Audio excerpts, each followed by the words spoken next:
everybody stay close to your heart and walk at the darkness. I know it's hard, man, I know it's hard, girl. Ciao, buongiorno ragazzi! Il primo match review for the season, and what a game to be able to wake up at 4:45 a.m.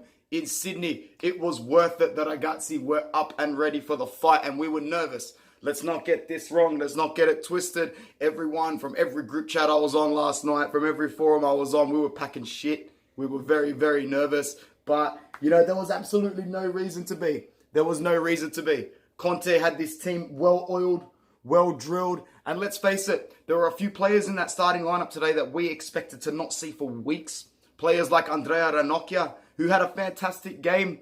Players like Antonio Candreva, who was undoubtedly the man of the match with Sensi.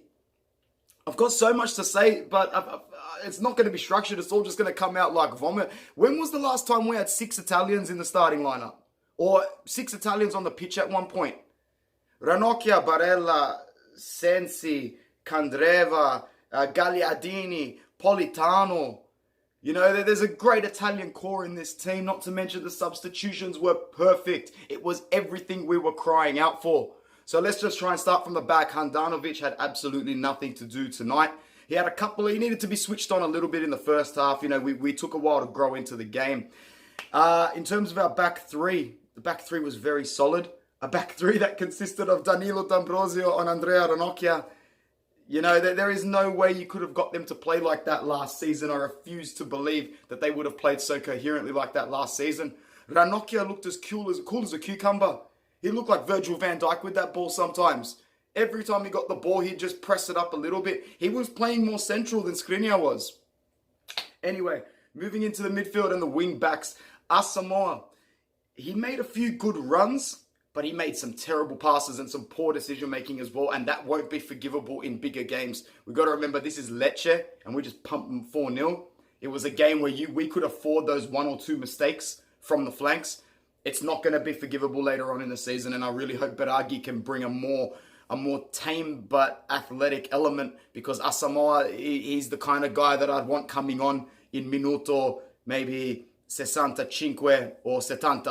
Come on around Minuto 65, 70 and just seal this match up nice and good, which is the perfect thing for Gagliardini to do. I thought Vecino was a little bit invisible today, but in the end of the day, that's kind of what we wanted from him when he was in the team.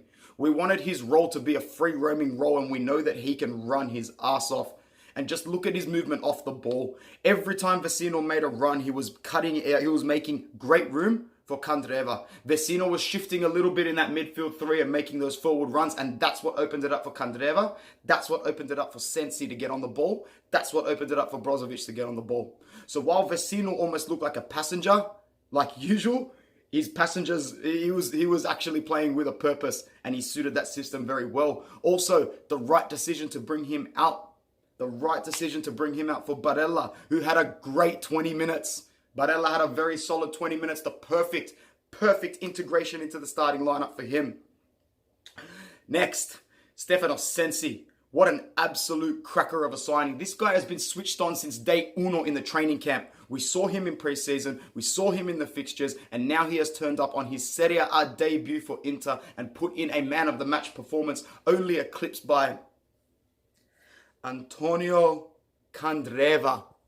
Sorry, I had to pause momentarily because, I just can't believe what's happened this morning. I can't believe that goal. I'm going to replay it probably about 65 times today. The GOAT is here. The GOAT is here. Who knows what kind of a season Antonio Candreva is going to have, but I tell you what, that was the most perfect start I think he could have hoped for. Moving into our attackers, how good was it to see Romelu Lukaku get his goal? Not only that, the unity and the support coming from the bench in order to congratulate him was nothing short of sensational. Lautaro Martinez.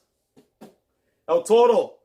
I thought he had a great game off the ball. I actually thought off the ball was one of his best performances for Inter. He made some great runs and got himself into the perfect positioning. He just really wanted that goal after missing that header.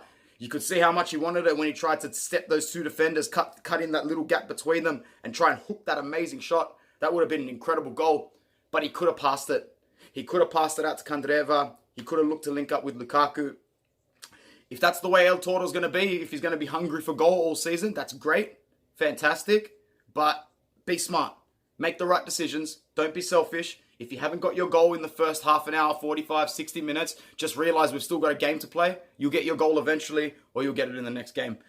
There is absolutely no complaints from me today. What a wake up it was in Sydney. It's left me feeling really, really good. Anybody in Australia who stayed up to watch it or who woke up early to watch it, congratulations on this newfound unlimited amount of energy that you're going to have throughout the day.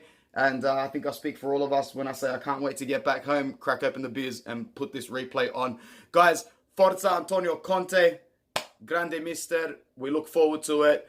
Forza Inter worldwide. Until the end this season. Ciao ragazzi.